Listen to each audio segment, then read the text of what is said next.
Howdy! So here I am, back to make another video.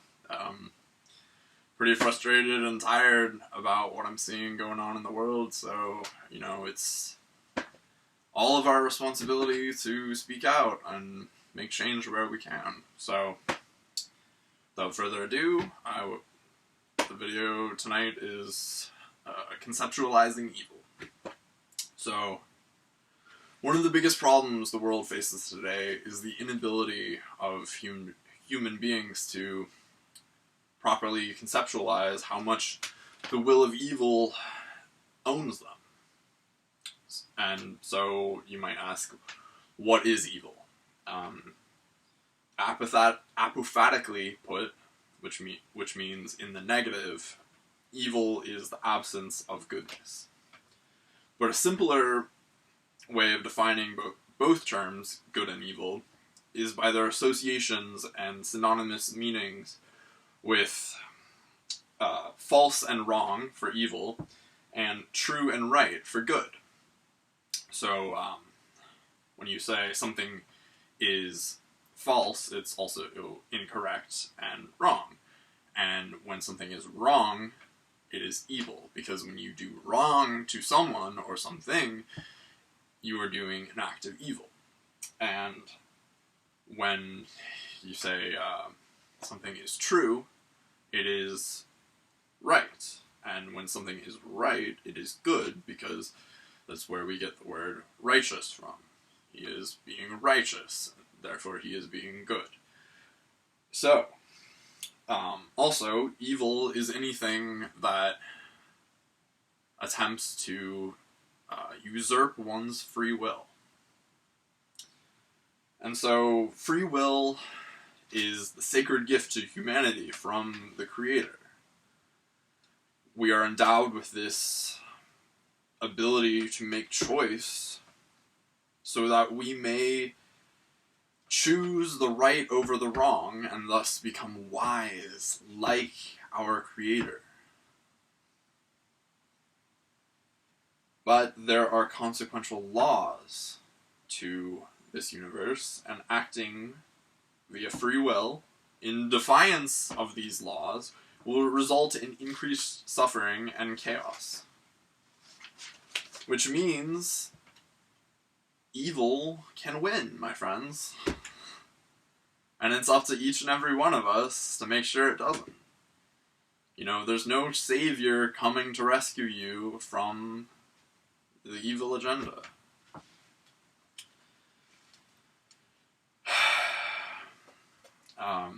Evil makes its home wherever it can, but no more so than in the ranks of hierarchical institutions. Like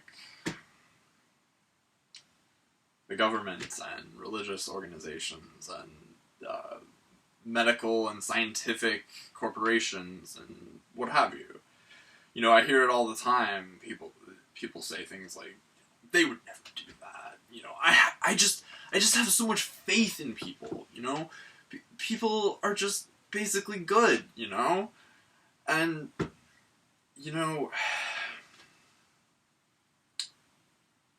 these institutions are here for our well-being. Well, this utter naivety and ignorance can only spell doom for humanity. For in truth, these hierarchical institutions, including all government departments, police, military, medical, and scientific institutions, banking, etc., are avenues that thrive on the subjugation of the individual's free will.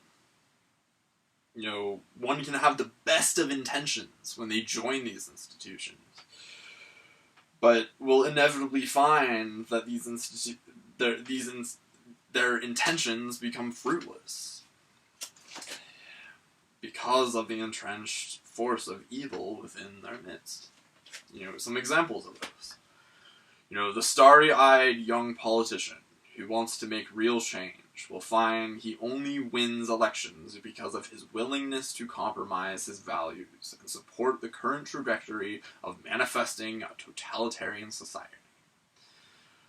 A politician who doesn't want to go along with, whatever evil agenda is at work will find that they're unsuccessful in either getting into office or in their re-election campaign.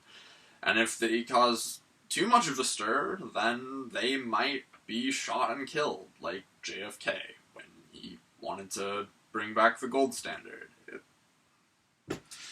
Anyways, another example, the biomedical engineer who stumbles upon a breakthrough discovery that could cure the world of a deadly disease is silenced, threatened, and possibly killed because cures are against the financial interests of the company.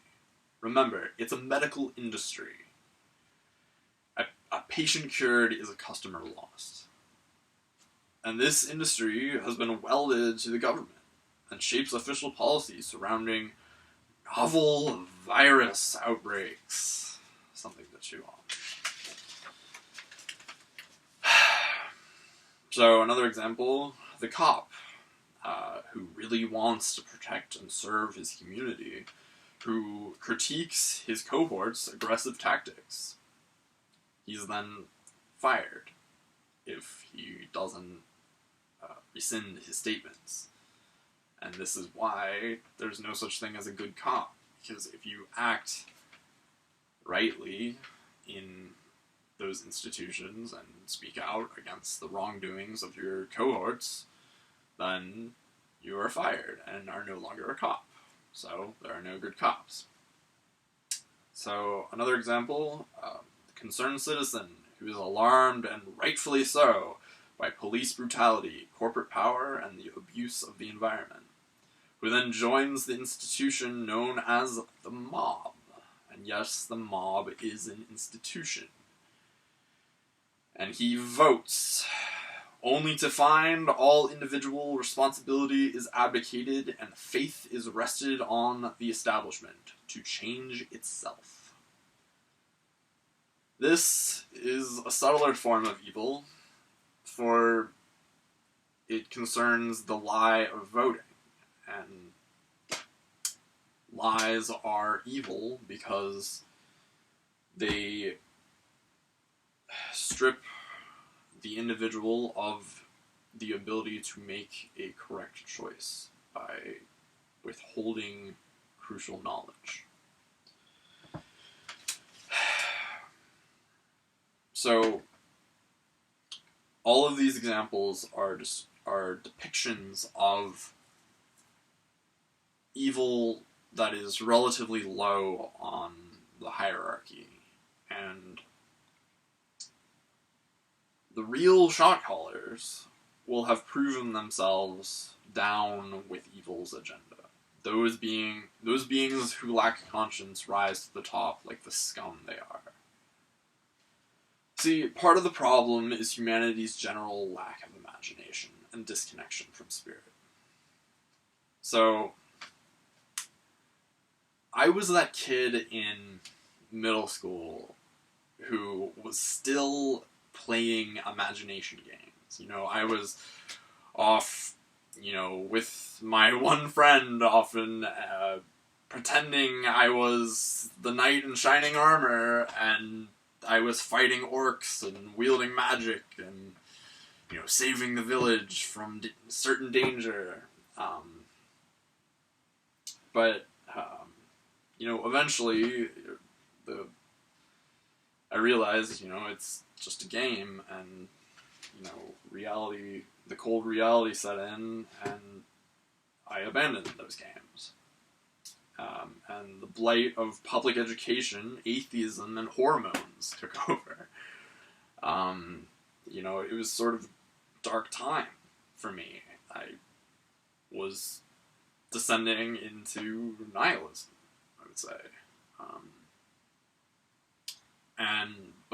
But that nihilism was short-lived, for my artistic skills were budding, which anyone who does any form of art will tell you that, that is one of the best ways to strengthen your connection to your intuition and to spirit.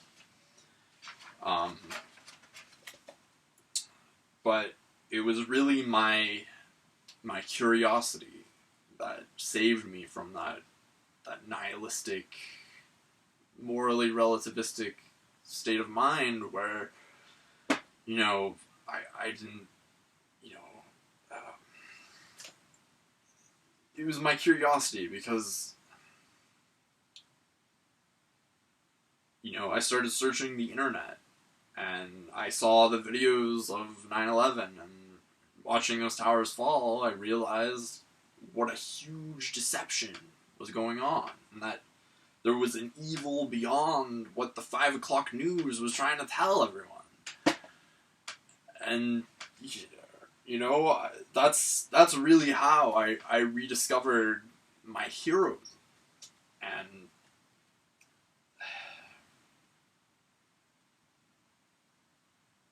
you see, the truth is stranger than fiction, but fiction is often more real than history, for the archetypes of fiction are very real. So, you know, you might say, like, you know, yeah, but we don't live in a world where, you know, the dragons are, you know, virgins are being sacrificed to dragons, and, you know, the vampires and witches are out there preying on people. Well, you know, there might not be those literal dragons and vampires and witches. I mean, maybe witches, but we might as well be living in that world because there is a global network of human traffickers who infest the tops of, I would say, like, every cultural institution that exists. Government, religion, you know, corporations. See, like, these psychopaths in power eventually amassing more money and status just gets boring for them, I expect, and they gotta get their jolly somehow, right? And they do it by committing heinous acts on innocent people. And it's not just kids, it's humans of all walks of life, all races, all ethnicities, all genders. It's whoever they can get. So this is really who is controlling the world right now. Is a cult of human traffickers, of pedophiles, and rapists, and murderers. It's not a pleasant situation. And they've made things so that they're getting ready to cull the population so that they can reign in a hell world, and rather than serve the God in heaven. But, you know, they've rigged things right now so that the current trajectory we are on, you know, we can expect, you know, civil war here very soon. And if we want to stop this, if we say we want to stop this, then we have to stop supporting these cultural institutions. You know, this means not voting in the next election. We need to focus our energy elsewhere. I'm doing what I can here. I've built this tiny house, and I've moved to an off-grid, somewhat off-grid area where I can I'm actually thriving, and I'm quite literally building community here. It's actually very wonderful, but, you know, and I'm not building community by, you know, forcing through a mandate or voting for a slave master. I'm not doing it through the use of a government gun. That's not how you build community. So, we need to focus our energy elsewhere besides these cultural institutions. Get out now. If we don't, we can expect more suffering and chaos. All in accordance with the law of cause and effect. Alright, folks. That's it for tonight. Peace be with you.